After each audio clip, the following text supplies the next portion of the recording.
Bon, rapidement, on va passer assez vite, hein, sur cette news, mais globalement, donc il y a eu en fait le CEO, donc de Telegram qui s'est fait arrêter en France, donc Pavel Durov.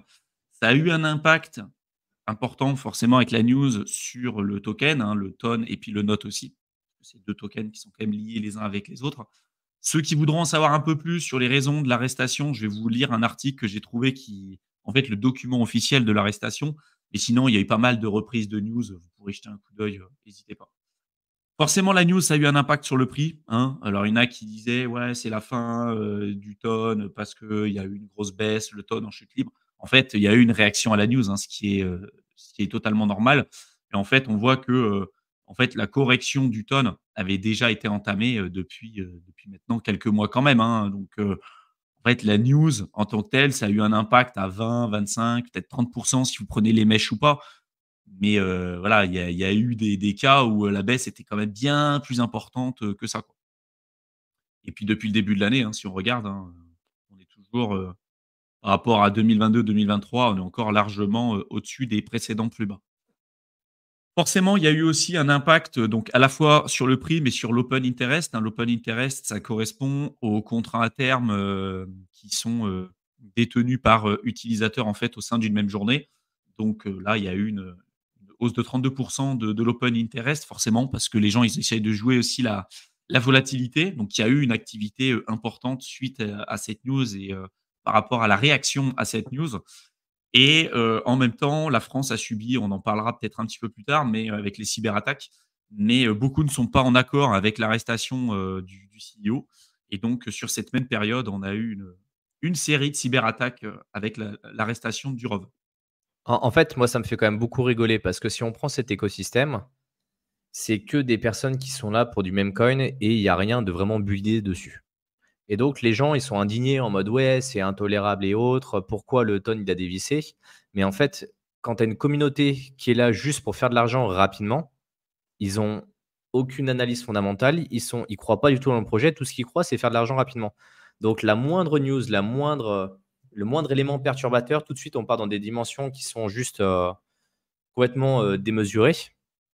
Et après, quand on voit une news comme ça où la France, subit une série de cyberattaques, Loutouf qui dit, parce qu'effectivement il est dans le secteur de la cyber, il dit: «Il y a un petit DDoS sur des cibles faciles». Je ne sais pas si on peut parler de cette attaque. J'ai pas lu là cet article moi en particulier, pour être totalement, transparent. Et pour moi, c'est juste une excuse en fait. Il y a des personnes qui cherchent à attaquer, des fois des mairies, des petits hôpitaux, des cibles qui sont pas compliquées en termes de cyberdéfense. Et donc, c'est une excuse de plus en disant: «Voilà, il y a eu, cette news-là, oh là, c'est horrible, bah, on va faire des attaques qui sont complètement éclatées». Parce qu'en plus, là, quand tu parles de petits DDoS, c'est des mecs qui ne connaissent pas vraiment la cyber, c'est qu'ils vont utiliser un logiciel et ils vont faire 3 clics en mode: «Ah, je suis un gros pirate, ah, je vais tout attaquer».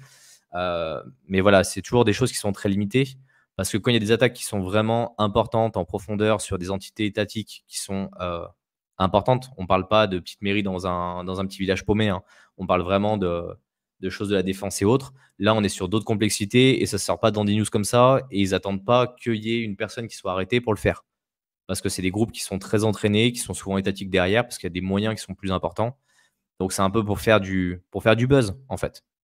Comme quand les Après mecs, dès qu'il y a des arrestations, ils vont, changer l'image frontale d'un site pour mettre un truc en rapport avec une religion ou je ne sais quoi, en disant: «Voilà, les libertés d'expression». Je pense que c'est un peu ça qui est vendu, en fait. ouais, c'est ça, c'est ce que j'allais dire. En fait, ce qui est mis en avant, alors tu t'as parlé tout à l'heure des mecs, qui sont pas contents parce que le prix du token a baissé. Je pense que c'est une partie en effet, mais tu en as aussi toute une autre partie qui défendent en fait, Durov en disant, ça reste quand même quelqu'un, tu vois, qui a protégé un peu comme Elon Musk, tu vois, quand il a racheté Twitter, qui l'a fait aussi en grande partie, certes pour son business, pour des intérêts personnels, mais aussi pour pouvoir, protéger un peu la liberté d'expression. Parce qu'on a vu ce que ça avait donné, en 2020 et puis même par la suite avec la crise sanitaire.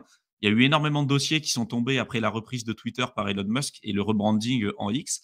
Il y a eu beaucoup de tweets vis-à-vis de ça et beaucoup d'informations qui ont été publiées, là-dessus, qui montraient qu'il y avait une vraie censure. Et ça, je pense que c'est important de s'en rendre compte. La censure, on en a partout, sur les réseaux sociaux, sur Google, sur YouTube, de partout. Et d'ailleurs, même nous, hein, on peut pas dire ce qu'on veut.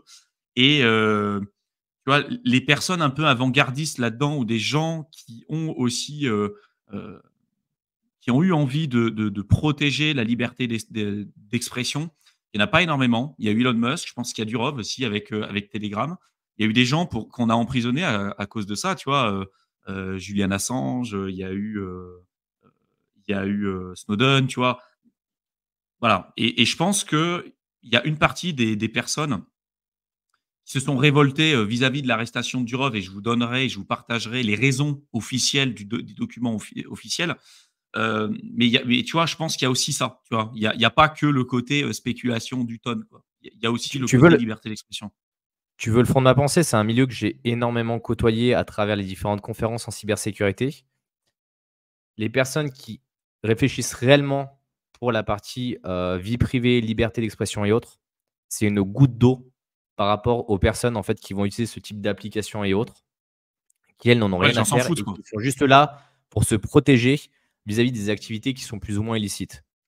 Quand tu vas sur Ouais. Telegram, je t'invite à regarder les groupes qui sont autour de toi. Il y a une fonction sur Telegram qui te permet de regarder les groupes ou les personnes qui sont autour de toi. Va sur les groupes qui sont autour de toi, regarde ce qui s'y passe. Et en fait, tu vas découvrir que finalement, les gens ne sont pas là pour partager des photos de leur chien ou de leur chat. Ouais, c'est du Ou scam, ils ne quoi. sont pas là Non, mais de toute pour façon, aller sur Telegram, il y a beaucoup voilà, de scams. exactement. Donc après, il y a toujours la partie développeur, création d'outils et autres, et cryptographie, où on est là effectivement pour protéger son expression et autres. Mais la France, et c'est pour ça que ça me fait toujours beaucoup rigoler les personnes qui, en France, se disent grands défenseurs de la liberté d'expression et autres. Et ils publient sur On est, Facebook. en Europe, on est l'un des derniers pays. Non, non, mais on est l'un des derniers pays en Europe sur ça. Parce qu'en fait, les gens n'ont strictement rien à faire.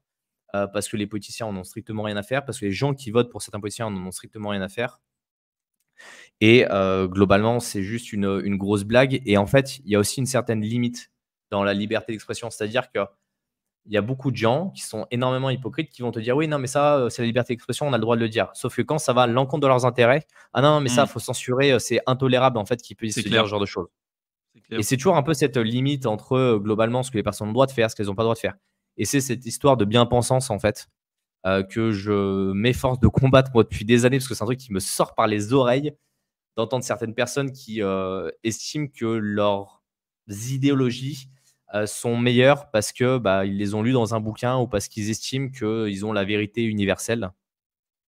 Mais ça revient un petit peu à ces aspects-là où on a d'un côté des développeurs, et aujourd'hui, Pavel Durov, je le considère plus comme un développeur, comme bah, d'autres personnes. On a eu les lanceurs d'alerte et autres qui prennent des peines qui sont souvent assez lourdes, ou des fois, ils sont plus ou moins impliqués, hein. Quand tu prends, les personnes de chez Pirate Bay, avec, Godric, qui était excellent techniquement, qui s'est fait arrêter. Quand on a vu les chefs d'inculpation, c'était pas pour, le partage de torrent qu'il s'est fait arrêter, hein. C'était clairement pour tout ce qu'il y avait à côté, de tous les piratages qu'il avait fait de structures et autres.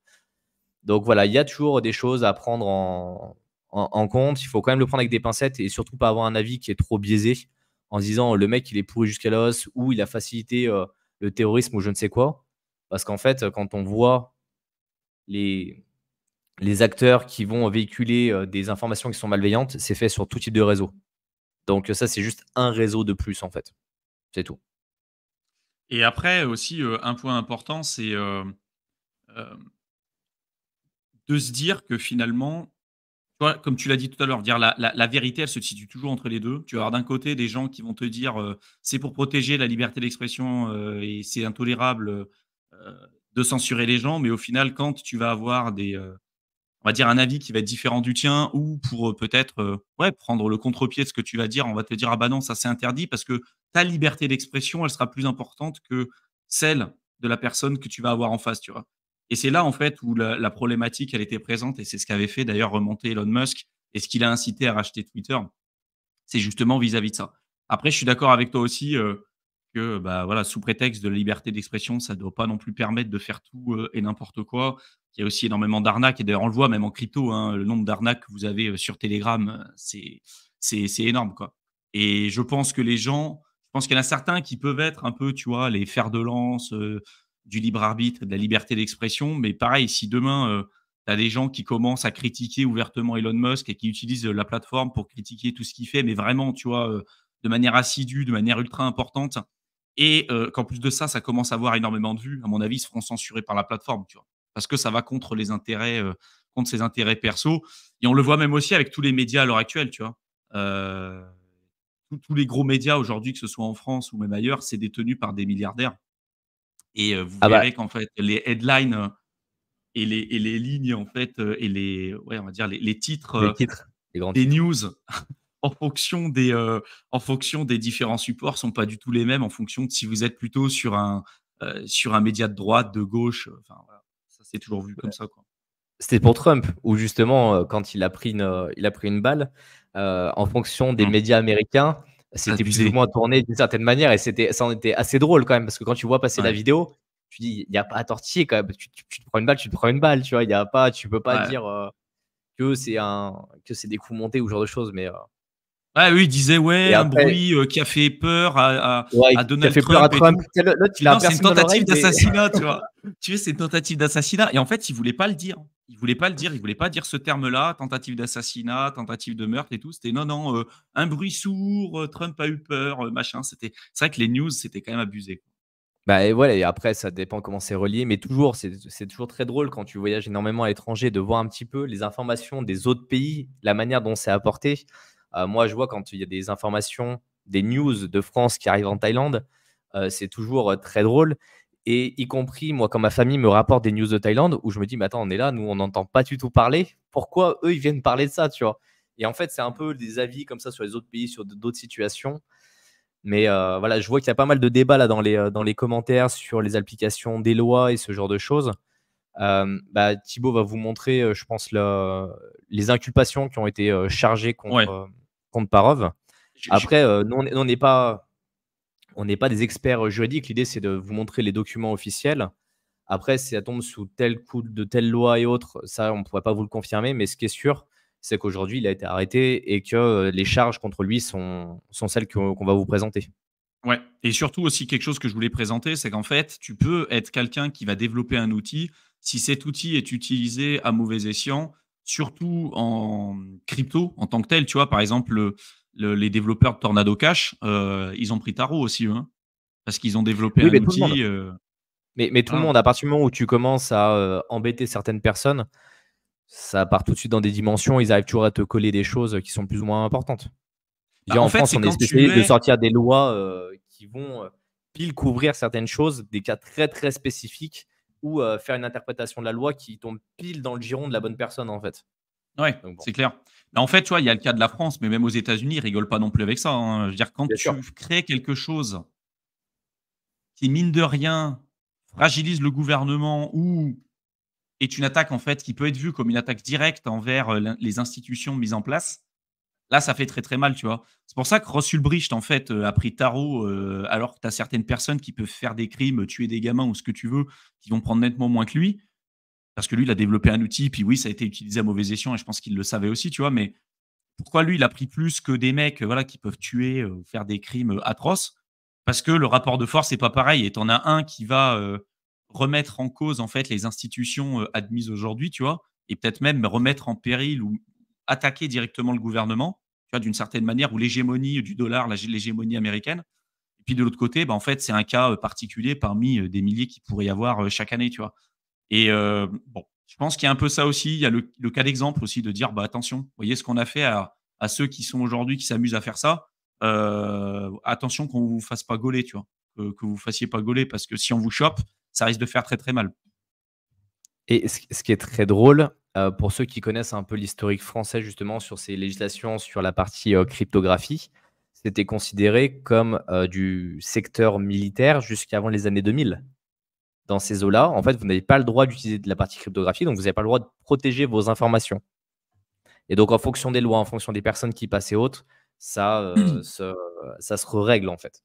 Donc c'est pas là, c'est une vision à un instant T, peut-être que dans 10 ans, ça sera complètement autre chose et en fonction des personnes qui vont passer, en fonction des attentats là, quand il y a eu des attentats en 2015 en France, il y a eu une pelletée de lois qui sont passées en sous couvert de «ça va pas rester longtemps», qui sont encore en vigueur à l'heure actuelle. Comme Comme à l'histoire chaque des fois. caméras de surveillance pour les JO, comme voilà. Oui. Donc ne vous inquiétez pas, ça va toujours dans le bon sens, mais pas dans le vôtre, en fait. Ouais, c'est ça. Parce C'est qu'en un fait, peu la phrase qui est donnée. ils vont toujours te dire en mode, Votre sécurité, c'est pour vous. ça sera, ça durera pas longtemps. Comme les taxes, hein, en fait. Quand ils vont instaurer une taxe et ils le font à chaque fois: «Vous inquiétez pas, c'est pour tester, on verra, on l'enlèvera au bout de 2 ans ou quelques mois, on va l'enlever. Et au final, ça reste tout le temps.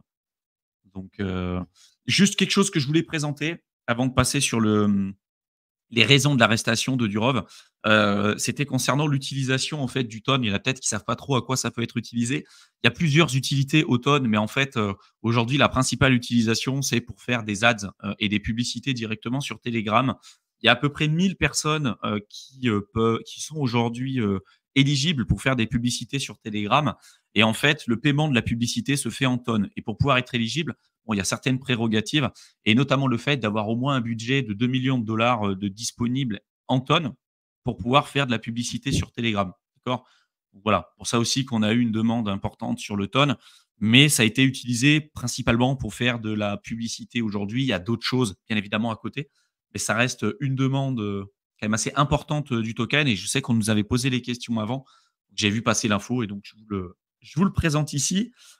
Concernant le communiqué officiel, donc là, j'ai pris le communiqué de presse, en fait, du parquet, et du procureur, De Paris, de la République, ouais, de Paris, tribunal de qui, Paris. présente, en fait, donc les différents chefs d'inculpation, pour, Durov. Donc, complicité, administration d'une plateforme en ligne pour permettre une transaction illicite en bande organisée, détention d'images d'un mineur présentant un caractère pédopornographique, diffusion d'offres et mise à disposition en bande organisée d'images de mineurs présentant un caractère pornographique, acquisition, transport, détention, offre ou cession de produits stupéfiants.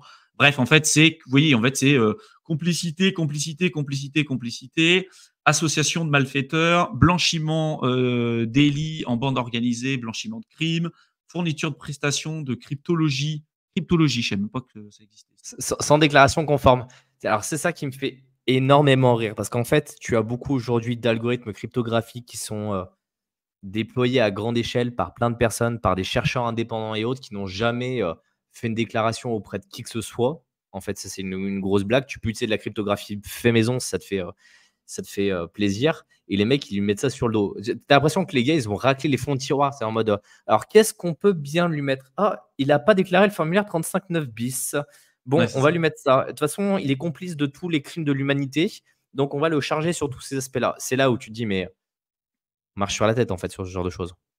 Ouais, en fait, je pense que, eh ben, il s'est fait arrêter aussi d'une certaine manière parce qu'il n'a pas voulu, être aussi transparent que ce que l'Europe souhaiterait, que la plupart des plateformes soient. Et du coup, bah, voilà, forcément, ça lui en aura, enfin, ça lui en a tenu Bah, c'est rigueur, surtout quoi. qu'en fonction de la techno qui est utilisée, il y a des fois où tu peux même pas prouver. Tu as pas de clé universelle, en fait, qui va réouvrir l'algo et qui va dire: «Regardez, on peut accéder à ce contenu-là». Et en fait, c'est un peu la problématique des législateurs et des mecs qui vont juger vis-à-vis des techniciens.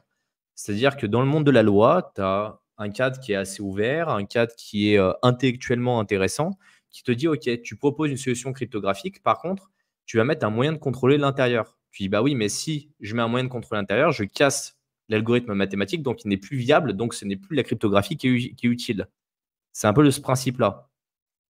Et eux, ils arrivent pas encore à intégrer ça. Et c'est là où on a un décalage juridique entre le monde de l'informatique et ce qui est pondu dans les textes de loi. C'est juste une grosse blague. Donc en fait, voilà, tout là, ça reste des chefs, d'inculpation, en fait, hein, des chefs d'accusation, donc à voir un peu comment ça va se passer.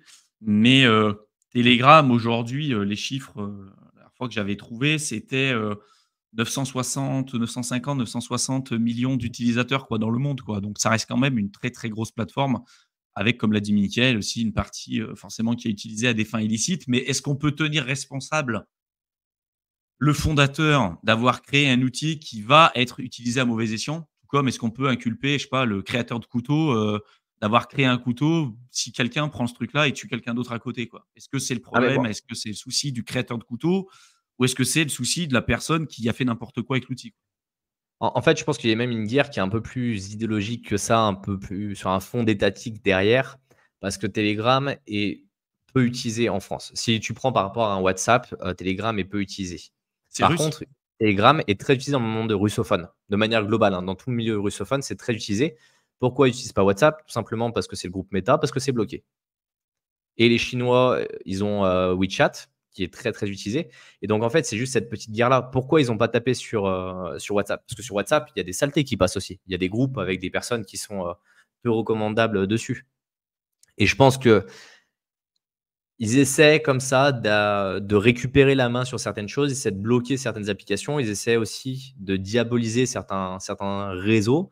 Et je pense que le prochain dans une demi-heure sera peut-être Signal. Il y a Telegram, il y a Signal, tous ceux qui fonctionnent comme ça de manière un peu indépendante, qui ne sont pas trop centralisés et qui garantissent aujourd'hui un petit bastion de la vie privée. Parce que sur WhatsApp, il y a eu plein de problématiques et ça a été prouvé qu'ils faisaient certaines interceptions à certains moments. Ils sont allés voir Zuckerberg, ils lui ont dit: «Tu es gentil, mais en fait, on a potentiellement vu passer les choses sur WhatsApp.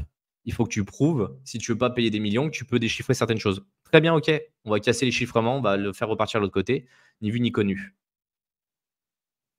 Donc c'est Plus, juste, voilà, c'est il une a dit pas affaire mal de de choses intéressantes dans la section commentaires là. Il dit par exemple que Durov se fout de la privacité de ses users et de la liberté d'expression. Telegram est en clair par défaut et ils ont accès aux messages. ouais, je crois qu'il y a que les canaux. Je n'ai pas regardé la partie, crypto, en profondeur de Telegram, mais Bêtises relayées je par crois qu'il y a que les Kim.com et canaux. ses copains. Aucune source sérieuse qui atteste. L'arrestation de Durov reste quand même particulière. Telegram n'est pas établi en France, donc n'a pas d'obligation de collaborer avec les autorités françaises. Les 3 Ouais, derniers après motifs de son arrestation sur le chiffrement est applicable de la LCEN en 2004, hein, sauf que d'habitude, ça se règle en amende administrative, donc cette arrestation est curieuse. C'est juste des accords où ils vont se battre entre eux pour savoir qui c'est qui va le récupérer, qui c'est qui va lui mettre la peine la plus lourde, pour combien ils vont le racheter, d'un côté ou de l'autre. Et après, ils vont rigoler quand ils vont découvrir les apps décentralisées des messageries chiffrées. Il y en a déjà, en fait, qui sont en place, mais aujourd'hui, c'est tapé sur des éléments qui sont importants, en fait, sur des gros réseaux. Après, bien sûr que la personne aujourd'hui qui veut vraiment protéger sa liberté d'expression, va pas se coller sur Telegram, va pas envoyer des choses qui sont bizarres. Sauf que c'est comme l'histoire, du Monero ou du BTC. Pourquoi il y a énormément de rançons qui ont été demandées en BTC alors que c'est traçable? Parce que c'était plus simple à acheter que du Monero. Pourquoi sur les plateformes, quand il y avait, Silk Road, il y avait énormément de BTC qui tournaient dessus? Parce que c'était plus simple. Et donc je pense qu'ils tapent d'abord sur les plus grosses plateformes avant d'aller taper sur les choses qui sont trop complexes techniquement, ou des fois ils ont même personne derrière en fait. Là, l'avantage, c'est qu'ils ont le fondateur, ils savent qui c'est et ils peuvent aller taper dessus. Juste pour ça. Et il disait tout à fait, c'est pour ça que ça m'amuse de voir tout le crypto Twitter et les influx FR expliquer que c'est une attaque contre la crypto, absolument pas. Parce qu'ils Absolument comprennent pas. pas. En fait, tous les sujets cyber, et ça, moi, depuis qu'on est sur le YouTube francophone, à chaque fois qu'il y a un sujet cyber, c'est une catastrophe, en fait. Les mecs, ils s'inventent des vies, mais c'est à mourir de rire, en fait. Là, il y a eu les histoires autour de Ledger, il y a eu les histoires. À chaque fois qu'il y a un peu de Sur cyber, les Ledger, mecs. c'était abusé. Non, mais ils partent dans des dimensions. Les gars, mais vous n'avez même pas posé une question, en fait. Au lieu de vous faire une vie en essayant de comprendre des choses que vous ne maîtrisez pas, déjà poser des questions à l'IA si vous n'êtes pas capable de lire un papier et puis aller poser des questions aux bonnes personnes, en fait. C'est les gars, les techs, directement, qui, eux, sont à l'origine du papier. Eux seront capables de pouvoir vous répondre, en fait. Ah là là. Ouais, non, mais il y a plein d'applis, hein. Line au Japon, on a Line aussi en Thaïlande, qu'on utilise énormément. KakaoTalk en Corée. Il y en a plein d'applis. Sauf que celles-là, elles sont juste. Le réseau en Thaïlande, bah, tu parles quoi d'opérateurs? Mais après, l'appli qui est la plus utilisée ici, c'est Line et WhatsApp. Et il y a un peu de WeChat parce qu'il y a de plus en plus de Chinois. Ouais, mais c'est ça aussi, tu vois? C'est quand on parle de vie privée, Merci, excuse-moi. Vas-y, vas-y. il disait: «Au jour d'aujourd'hui, si tu veux une vie privée, il faut pas avoir de téléphone». En fait, la plupart des gens qui vont s'offusquer aussi pour la vie privée, c'est des mecs qui vont publier sur Facebook, c'est des mecs, qui vont utiliser Gmail, c'est des gens, tu vois? En fait, on se rend compte qu'il y a l'idéologie de base et c'est un droit fondamental de l'être humain, tu vois? La protection de la vie privée et tout. Et je pense que c'est important de défendre ça. Après, d'un autre côté, il y a beaucoup de gens qui s'offusquent, mais qui de l'autre côté, tu vois, on en a rien à foutre, quoi. Ils vont te dire: «Ouais, la liberté d'expression ou la protection des données, c'est hyper important». Mais voilà, de l'autre côté, ils vont aller sur Facebook publier des saloperies, dire n'importe quoi. Ils vont mettre leur téléphone en géolocalisation et ils savent de toute façon que toutes les données sont récupérées et tout. Enfin, tu vois? En fait, la majorité des gens, globalement, n'ont pas les compétences pour protéger leur vie privée, puis ils s'en foutent, en fait. J'ai vraiment l'impression que les C'est gens ça. aujourd'hui s'en Pour foutent. moi, c'est pas une question de compétence parce que la personne qui veut peut. Aujourd'hui, il y a tout un tas d'applis. Par contre, c'est des contraintes. C'est des choses que tu ne peux pas faire. C'est des choses auxquelles tu ne peux pas avoir accès. pour avoir pas mal bossé sur cette question-là, tu es vraiment limité en termes de champ d'action. Et après, te dire aujourd'hui, il y a un espèce de respect de la vie privée. Et en fait, il faut juste mettre la frontière où tu estimes quel est ton élément de ta vie privée que tu ne veux pas partager et quel est ton élément de ta vie publique. À une certaine époque, quand il n'y avait pas internet, c'était assez simple. Ta vie privée, c'est ce qui se passait chez toi, ta vie publique, c'est ce qui se passait en dehors de chez toi. Avec internet, on a cassé cette barrière. Et donc, il y a des personnes qui étalent l'intégralité de ce que j'estime la vie privée, de tout ce qui est leurs sentiments, de tout ce qui est leurs relations personnelles et autres sur internet. Et il y a des personnes qui disent: «Bah, moi, la vie privée, elle elle est jusqu'au niveau de j'ai 0 photo de moi sur internet». Par contre, ça veut dire qu'il faut que toutes les personnes avec qui tu échanges, tous tes amis et autres, soient au courant et respectent ça. Parce que ça veut dire que si dans tes amis, toi, tu ne postes jamais rien sur Facebook, tu ne postes jamais rien sur les réseaux sociaux, s'il y a un de tes amis qui, lui, poste énormément, qui te prend en photo pendant une soirée, eh ben, il va peut-être la déposer sur un réseau social et il va peut-être te taguer dessus et les gens vont te reconnaître. Donc ça, il faut arriver à trouver cette juste limite et c'est hyper compliqué. Et on ne peut pas être à dire: «Je veux être à 100 de partout». C'est pas possible, c'est trop de contraintes, trop de complexité. Si par exemple, on veut utiliser du SMS, chiffré de bout en bout dans une appli, vraiment décentralisée et autre, il faut que la personne en face de vous puisse le faire. Bah, je vous invite à essayer de convertir vos parents sur ce genre de choses, vos amis et autres. Et en fait, vous allez vous apercevoir que quand la seule fonctionnalité, c'est d'envoyer des SMS, qu'on ne peut pas vous envoyer des vocaux, qu'on ne peut pas vous envoyer des gifs, ce genre de choses, les gens vont vous dire: «Ouais, tu gentil avec tes trucs, mais c'est bon, tu me saoules en fait. Moi, je vais repasser sur un WhatsApp, je vais repasser sur quelque chose de plus traditionnel». Et c'est là la grande limite en fait à cette chose-là. C'est-à-dire que à moins de vivre dans une cabane au fin fond de l'Islande, bah, en fait, votre vie privée, automatiquement, elle sera étalée. Et donc, c'est à vous de trouver le juste milieu et d'accepter que certaines choses, ben, vous les publiez, elles sont accessibles à tout le monde. Et il y a d'autres choses, où, au contraire, il y a très peu de personnes qui sont au courant et vous les protégez de manière plus importante. C'est ça, cette juste limite entre les deux à avoir. Après, moi, il y a un truc qui me gave et je sais pas comment toi tu réponds aux gens qui te disent, ça c'est un truc vraiment ça m'énerve, mais qui te disent: «Ouais, mais si tu as rien à cacher, en gros, pourquoi tu utiliserais ce genre de truc?» Tu vois? Pourquoi, si OK. tu as rien à Ah bah, cacher, ça, mais pourquoi cette tu veux utiliser question-là, un VPN et tout? Ça cette m'énerve. question-là, ça fait 10 ans en fait que je l'ai, 10 ans, ça fait Qu'est-ce que ça m'énerve? 15 ans que je l'ai cette question en permanence. Je dis: «OK, c'est simple.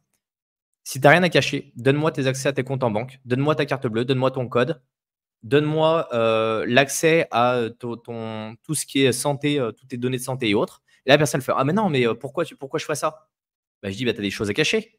Il dit: «Bah, ouais, mais ça c'est personnel». Je dis: «Bah, voilà, tu as compris le principe de la vie privée. Si tu es pas capable de donner tes codes de banque à n'importe qui, tes codes de carte bleue à n'importe qui, de donner l'ensemble de ta santé, de donner toutes tes émotions, tout ce que tu as pu avoir sur toi depuis que tu es tout petit à n'importe qui, dans la rue, tu passes, tu lui donnes littéralement, bah, tu as quelque chose à protéger, ta vie privée, ce que j'estime être sa vie privée, ta bulle de protection». Et en général, ça coupe tout discours. Parce que là, la personne, elle sait plus quoi dire en général. Si tu règles la problématique. Bah, moi, en général, ce que je disais, alors c'est pas mal cette approche. Moi, ce que je disais, c'était plus en mode, tu vois, en mode: «OK, si tu as rien à cacher, bah, écoute, on va mettre une caméra en live sur internet H24 dans ta salle de bain et puis dans ta chambre. Comme ça, on va vérifier que tu fasses rien d'illicite». «Ah bah, non, non, ça, on va pas le faire, Kad». «Bah, si, si, tu as quelque chose à cacher». Tu vois, genre, Ouais, bah, non, mais voilà, H24. il y a cet aspect-là. Exactement, il y a cet aspect-là aussi, tu vois? Moi, c'est en général, ça parle parce qu'après les personnes disent: «Ouais, mais du coup, la caméra, je peux l'éteindre et tout». Non, non, mais on va te filmer quand tu vas être sous la douche, quand tu vas être aux toilettes, quand tu vas être en train de te balader dans ta maison et autres, et on va streamer ça sur YouTube. Quand tu vas tripoter ta C'est femme sûr. aussi, on va bien le voir, ça va être nickel.